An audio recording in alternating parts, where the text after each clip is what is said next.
आपके सामने से क्या इन्हीं को हटा दें?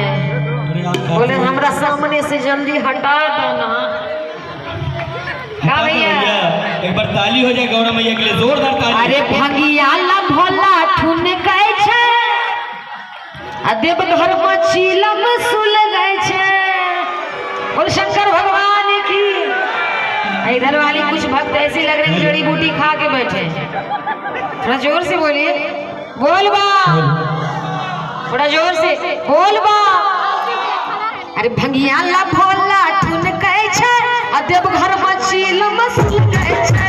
भंगिया ला भोला ठुन गए छे, देव घर में चीलम सुल गए छे।